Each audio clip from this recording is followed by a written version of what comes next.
Et cet invité, c'est Manuel Guibert, le maire de Fougeray. Bonjour. Bonjour Caroline, Bienvenue. Merci pour l'invitation. Eh bien, écoutez, on a plein de choses à dire ensemble. Nous nous sommes dit que mercredi, c'est un peu le jour des familles, le jour des enfants, et qu'il était temps justement de parler de l'événement que vous organisez pour ce week-end. Fougeray se lance dans une fête historique pour retracer, si j'ai bien compris, toute son histoire. Oui, tout à fait. Donc l'initiative est partie en fait de membres de la commission ouverte dynamisation du centre-bourg, une commission qu'on a mis en place en 2020, qui associe à la fois des élus et des citoyens de la commune et qui réfléchissent à un certain nombre d'animations pour notre commune. Donc ils en ont organisé plusieurs depuis ces dernières années, comme les journées citoyennes ou encore les fêtes de l'hiver qui cartonnent. Et ils réfléchissaient depuis un petit moment effectivement à retracer un peu l'histoire de notre commune. En 2018, on avait eu la chance d'organiser pour le centenaire de la Grande Guerre une reconstitution aussi des expositions qui avaient aussi très bien fonctionné, qui avaient attiré beaucoup de monde. Et l'idée était d'aller un peu plus loin et d'être un peu plus large de remonter le temps et de reconstituer voilà, un peu sur l'histoire de Fougeray, aller rechercher des objets anciens, présenter, voilà, faire vivre en fait notre passé tout simplement. Et donc voilà, il y a toute une collecte d'objets auprès des anciens de la commune, des témoignages qui ont été aussi recensés.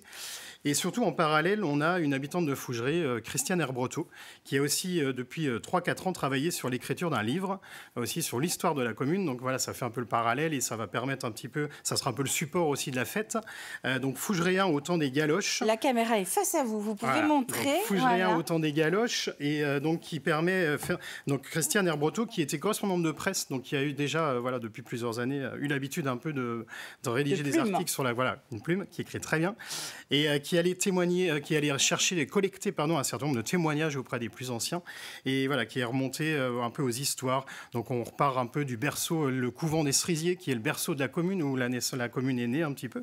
Et après, c'est développé autour de ce couvent. Et après, on a le centre-bourg, l'arrivée de la voie ferrée, la forêt, qui est aussi beaucoup d'histoires sur la forêt, beaucoup d'anecdotes aussi sur notre forêt. Donc voilà, donc l'objectif de cette fête samedi, c'est un petit peu de remonter le temps et de refaire vivre et de présenter à tous les habitants de la commune, mais pas que de la commune aussi, hein, voilà, faut tous les amoureux de l'histoire et tous ceux qui souhaitent se replonger dans le temps et bien de venir découvrir à travers différentes expositions, animations, l'histoire de Fougeray. Mais alors à vous écouter, ce qui est très intéressant, c'est que la commune a l'air très dynamique.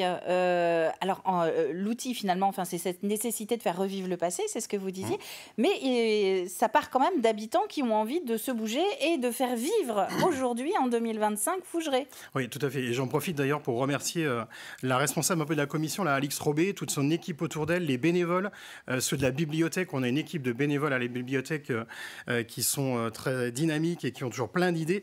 Et donc, tous ces bénévoles, là, plus d'une quarantaine, qui seront costumés samedi. On parlera tout à l'heure un petit peu aussi pour voilà, s'immerger un peu dans l'histoire, dans le passé.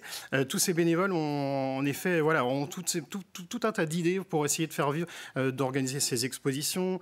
Alors, dans les animations, vous aurez par exemple une reconstitution d'une maison ancienne, la maison d'Églantine, dans les salles au-dessus de la mairie, qui est une reconstitution d'une maison du 19e siècle, un peu les maisons de nos grands-parents ou arrière-grands-parents, où on retrouvera des objets anciens. Qui ont été fournis par des habitants. Voilà, effectivement. Donc en fait, c'est vraiment l'idée aussi, c'était de collecter des objets de la commune auprès des habitants de la commune, donc qui ont fouillé dans leur grenier et qui nous ont permis, vraiment, les gens ont vraiment joué le jeu. On a collecté un nombre d'objets assez impressionnant qui retrace vraiment toute l'histoire de Fougeray. On pourra apprendre à danser les danses vendéennes. On aura plusieurs expos d'objets quotidiens, de linge, dans l'église aussi, avec voilà, dans les églises autrefois, on aura les bannières, par exemple, aussi, qu'on pourra des vieilles bannières. On aura des vieux matériels agricoles aussi. On a la chance d'avoir aussi sur la commune une association de vieux véhicules d'époque. C'est ce que j'ai cru voir. Il y a des promenades qui vont être proposées, c'est ça, en véhicules anciens. On pourra monter dans ces véhicules anciens et aller découvrir le patrimoine fougerien avec les logis de la Bâtarderaie, le couvent des Cerisiers, le château de Beuchignon, le château aussi de Pierrebrune.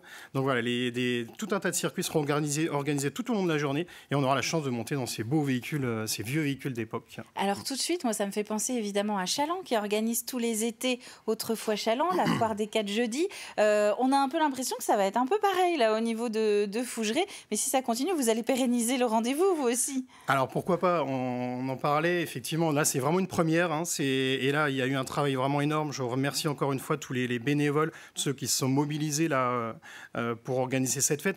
Alors à voir si effectivement ça se pérennise, ou ça peut peut-être s'organiser d'ici quelques années. Tous les ans, ça risque peut-être d'être un peu récurrent, et ça demande surtout un investissement important. Là, je sais que les bénévoles ont hâte d'être à samedi pour pouvoir montrer au public un petit peu tout ce qu'ils travaillent depuis un certain nombre de temps.